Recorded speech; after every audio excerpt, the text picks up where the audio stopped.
Boa tarde, boa noite, galera. Eu vou fazer com vocês uma revisão de tudo que foi passado, tudo que eu passei para vocês, que foi a parte da, do custo da matéria-prima e também, no caso lá, do custo padrão, né? Eu peguei os exercícios que eu fiz, só que eu vou destrinchar devagarzinho para a gente começar a fazer. E a prova, eu estive conversando com o Bruno, o professor Francisco falou que iria passar toda a matéria. Então eu vou passar a matéria que foi dada, no caso que eu consegui dar para vocês, e vou fazer esses exercícios, né? E aí mandei para o Bruno os exercícios que eu passei para vocês, já com gabarito e mais tal, de sugestão para a prova. Eu ajudei lá meio que bolar essa prova. Eu acho que vai dar tudo certo no final. Bom, o primeiro exercício, que isso inclusive caiu na primeira prova, foi a questão dos tipos de movimentação. Então, porque eu teria lá o PEPS, o EPS, o custo médio. E aí, para a gente conseguir o custo de um determinado produto. Então, vamos para esse primeiro exercício. Tá? A gente sempre vai usar o custo médio, que é o que é mais utilizado no Brasil.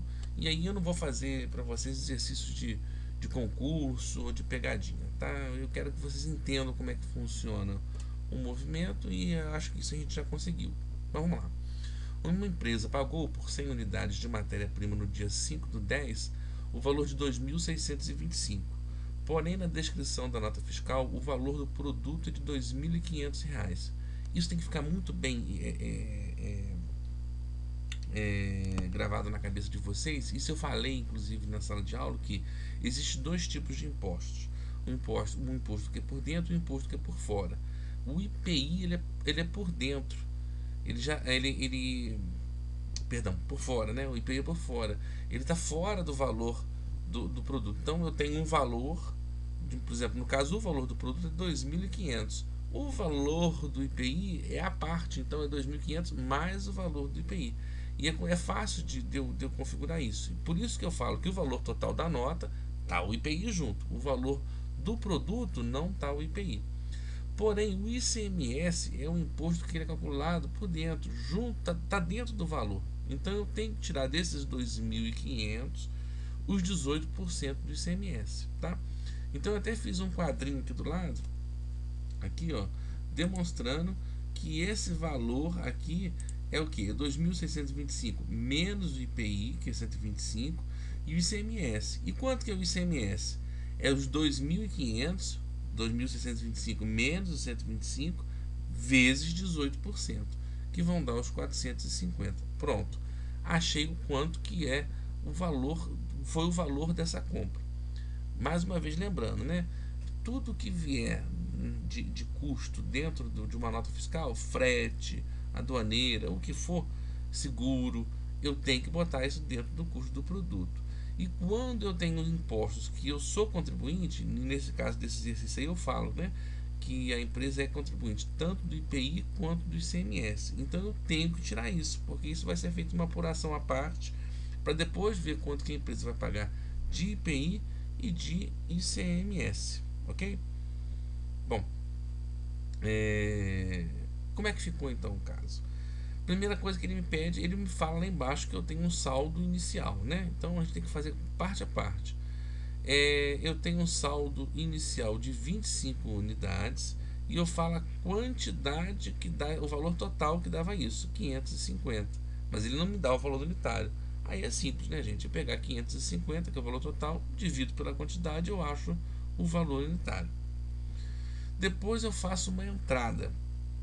Essa entrada eu vou pegar o valor que custou o produto, no caso foi total de quanto? 2.050, é o 2.625 menos IPI menos ICMS, tá?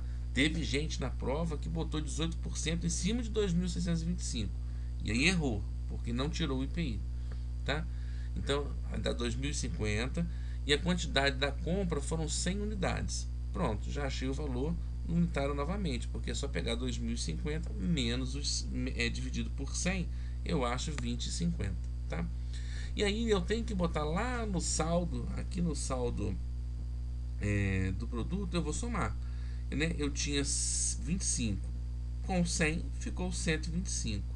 O valor total também vou somar. Eu tinha 2.050 mais os 550, passei a ter 2.600. Pronto, para eu achar o valor unitário, eu divido 2.600 dividido por 125, eu achei 20,80. Pronto, aí eu já tenho o valor do quanto que vai ter minha saída. Ele fala no exercício que foram 110 unidades, né, na saída, e ele quer o custo disso. É 110 vezes os 20,80, que vai dar 2.288, tá? Isso aí, gente, eu vou sugerir a vocês que façam até com 3 casas decimais, tá? Depois da vírgula, façam com 3 casas decimais, que aí eu acho que fica bem legal. E eu pedi na prova também para que vocês também utilizassem a questão do custo pelo uso da fórmula, né? Que é estoque inicial mais compra menos estoque final. Quanto que é o estoque inicial? 550, se foi passado. Quanto que é as compras? Foram 2.050. E quanto que ficou no estoque final? 312. Se eu somar os dois e diminuir o estoque final, eu vou achar o custo da mercadoria vendida. Eu frisei bastante dessa fórmula aí, que eu acho muito importante, né? Então eu quero que vocês saibam bem isso, beleza? Então essa primeira parte é muito simples. É só vocês ficarem espertos aí com essas questões de não deixar errar a fórmula. A separação dos impostos é importantíssimo, vocês precisam saber disso, tá? E eu vi que muita gente errou, somar uma coisa ou outra. Então fiquem espertos aí, não deem mole com essa questão de somar, né? Porque a prova, esse tipo de prova é uma prova cansativa porque você faz muito cálculo. Então aí uma bobeirinha qualquer, faça uma vez, depois vai lá e soma de novo para ver se está tudo certinho e depois vai passando, né? Casa a casa, tá ok? O segundo exercício era sobre a questão da mão de obra direta, né? Ele querendo calcular o custo da mão de obra. E ele fala assim: nessa mesma empresa só há um trabalhador na produção que trabalha 44 horas semanais, 6 dias por semana. Foi calculado uma média de 15 dias entre faltas e feriados locais e nacionais, e sabendo que o mês de outubro tem 27 dias úteis e que foram apontadas 185 horas efetivamente trabalhadas na produção, calcule o custo da mão de obra direta e da mão de obra indireta.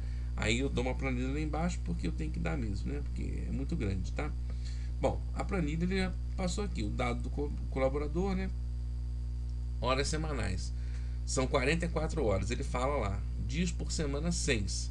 Faltas e feriados 15 e o salário hora R$ 6. A gente começa por aqui para começar a ver quanto que custa esse colaborador durante o ano todo, tá? Vamos destrinchando aos poucos. Número de dias do ano, não vai mudar nunca, né? 365, não tem como mudar isso. Repouso semanal remunerado, isso pode mudar. Por quê? Porque eu falei que ele trabalha 6 dias por semana. Se a semana tem 7 dias, então eu tenho que ver quantos domingos, vamos dizer assim, quantos dias de final de semana esse cara tem no ano todo. E como é que eu faço isso? Bom, se a semana tem 7 dias, eu divido 365 por 7. Eu vou achar a quantidade de segundas-feiras, a quantidade de terça-feiras que tem dentro do ano. Vai dar 52, alguma coisa. Só que o que acontece? Eu tenho que lembrar que eu pago férias para esse cidadão. E nessas férias existem 4 finais de semana, para quem tem um final de semana só. Então eu desconto esses 4 dias. Então 52 menos 4 dão 48. Veja, se ele, por exemplo, trabalhar só 5 dias por semana, eu ia fazer o mesmo cálculo, 365 dividido por 7 vai dar os 52, só que dessa vez eu vou multiplicar por 2, porque ele tem 2 finais de semana, então vai dar 104, né? 52 vezes 2 dá 104. Só que aí eu tenho que lembrar também que nas férias, em vez de 4 finais de semana, ele tem 8, porque ele faz sábado e domingo. Então vai ser 104 menos 8, que vai dar 96, que nada mais é do que 48 vezes 2. Tá legal?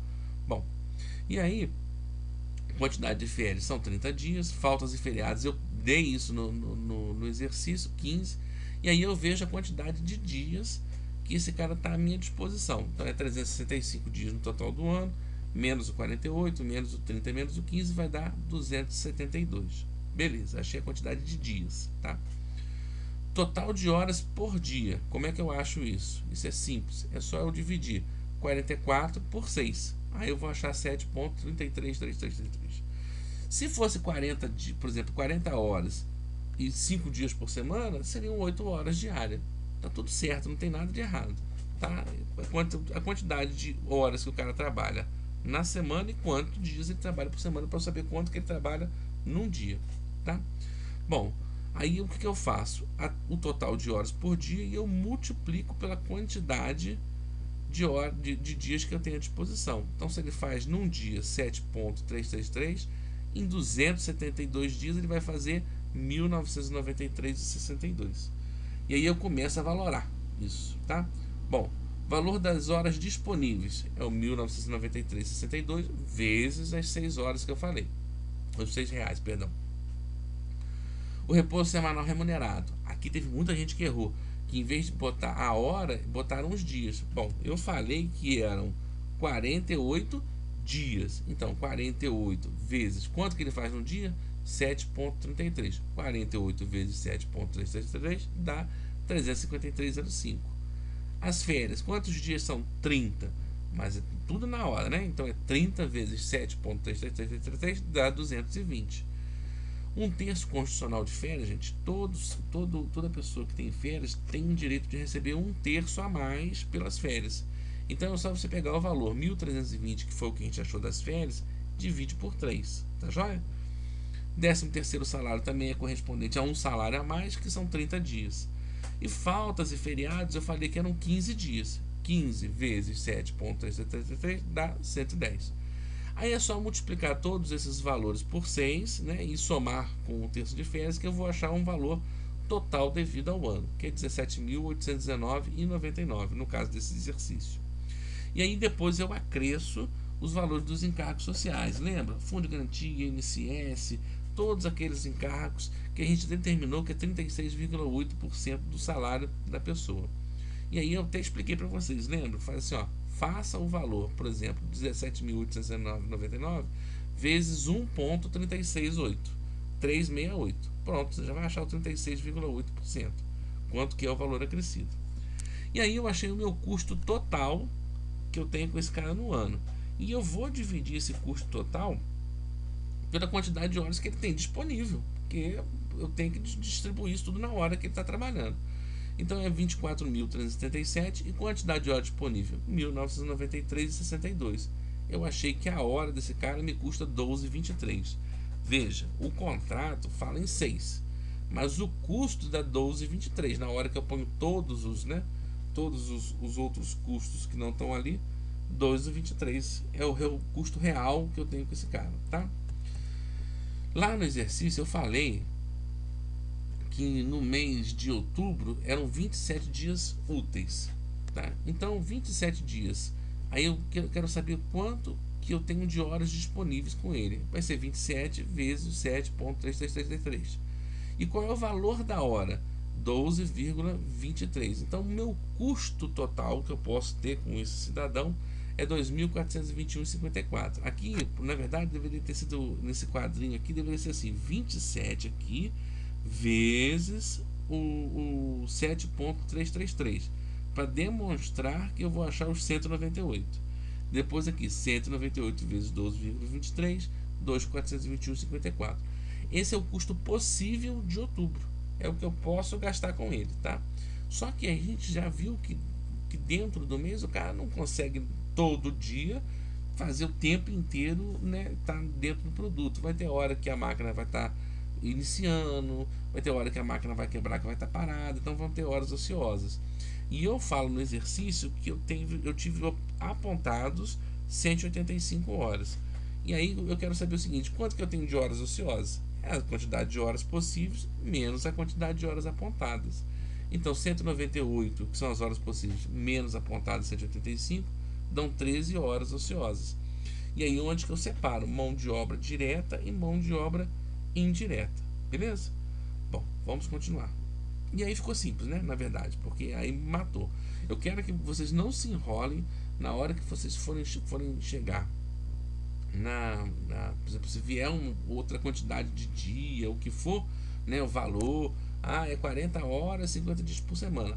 Tem que pensar como é que foi feito todo esse processozinho aqui e matar a pau. Não pode errar nisso aqui não, beleza? Aí eu, né, dou uma explicitada aqui que eu falo que essas horas ociosas, essas não apontadas, vai para mão de obra indireta. O que eu não consigo alocar no produto é indireto, né?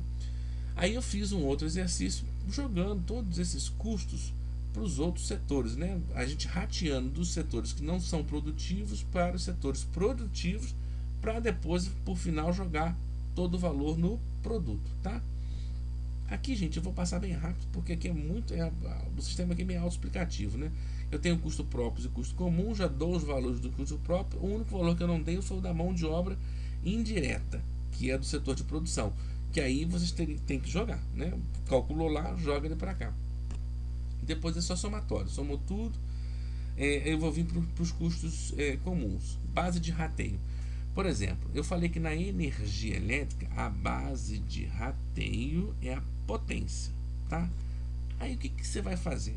Você vai pegar o valor total da energia elétrica e eu tenho que ratear esses valores entre cada uma desses setores, né? Administração, controle de qualidade e produção. Qual é o valor total? 12 mil. E qual é a quantidade total de potência? 600. Faça assim, ó, divida 12 mil por 600 e eu já achei um valor que é 20. Deixa aqui do lado, deixa ele guardadinho aqui do lado, porque ele vai te ajudar. Porque agora é só você multiplicar 20 vezes 70, 1.400. 20 vezes 30, 600. E 20 vezes 500, 10 mil. O somatório desses três, obviamente que vai dar 12 mil, porque eu estou dividindo um por um. No final vai dar esse valor. Tá joia? A mesma coisa você vai fazer com a água, com o telefone, com o aluguel. E aí você acha um subtotal, que são esses valores aqui, né? Que é o somatório desse rateio. Vai dar 28.300 do mesmo jeito, né? O somatório seco sem rateio dá 28.300. Se eu somar os três aqui, tem que dar 28.300 também. Se não deu, tá errado. Teve gente que errou aqui, lá na prova. Não pode, tá? E aqui embaixo eu somei o total dos CIFs que eu já tinha achado lá em cima, que era dos custos próprios, mais o custo comum. Achei de cada um deles aqui. Achei um valor total. Eu já sei de antemão que o meu custo total é 114.408,99. É o somatório do comum com o próprio. E aqui eu fiz um rateio com um lugar só, tinha um só setor produtivo, né? Eu tirei da administração e joguei para o controle de qualidade para aquele setor produtivo. E depois eu peguei o que eu tinha, que era os 5.530, mais o que eu rateei, e joguei tudo para o setor produtivo. E deu 114.408,99. As bases de rateio, por exemplo, a da administração ele usou que era 1. 1 era o número de funcionários. Eu não posso usar o número de funcionários da administração. Eu tenho que começar do controle de qualidade. Eu tenho que tirar do controle de qualidade. Você tem um lá e um aqui, é 50% para cada um.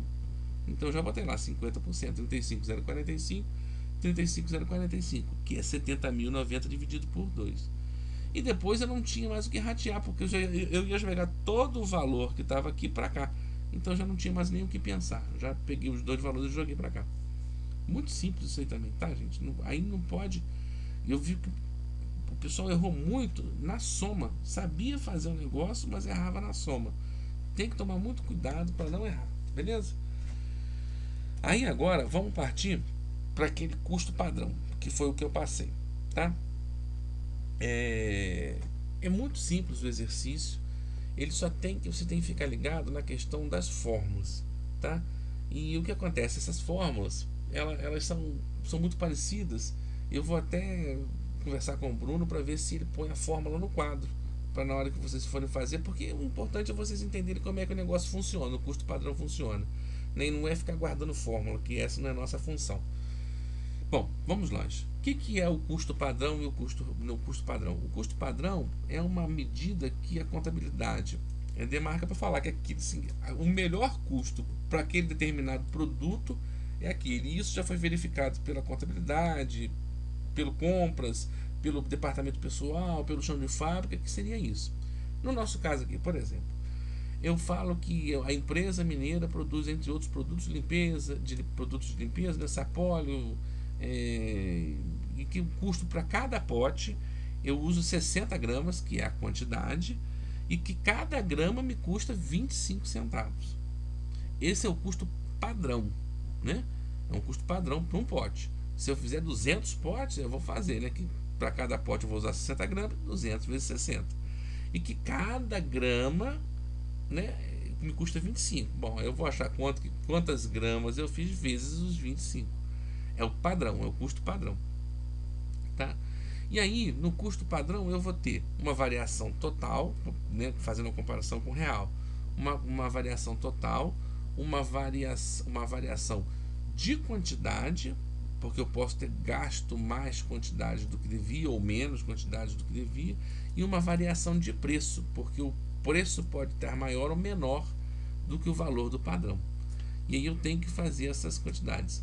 A mesma coisa a mão de obra direta, que significa a mesma coisa, só que na mão de obra direta as variações são a variação total, que eu tenho que ver. Eu estou falando aqui que para cada pote o meu funcionário utiliza 15 minutos e que o valor do minuto dele é 33 centavos. Então, se eu quiser saber quanto que custa um minuto, é 15 vezes, né, 0,33, o valor dos 15 minutos. E aí, o que varia aí? Pode variar a taxa, que é o valor que esse colaborador me custa, ou a quantidade de horas que ele usou para fazer aquilo. O chão de fábrica me falou que ele utiliza 15 minutos para fazer um pote. E o RH me falou que ele custa 0,33 centavos o minuto. Então eu tenho esse custo padrão, mas ele pode variar também, tá?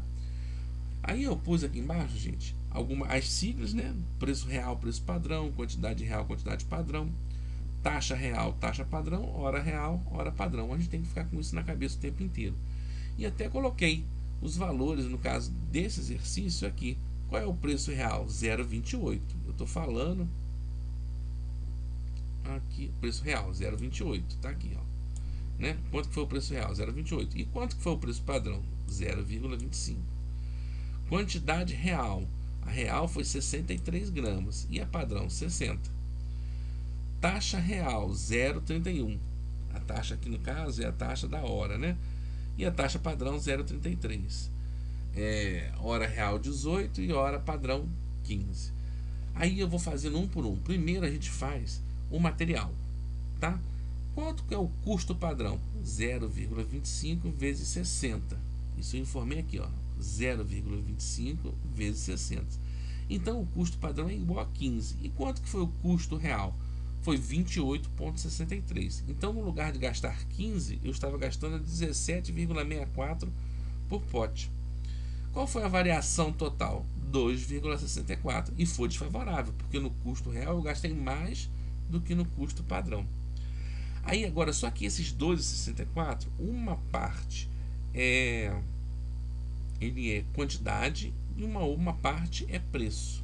Aí como é que a gente destrincha isso?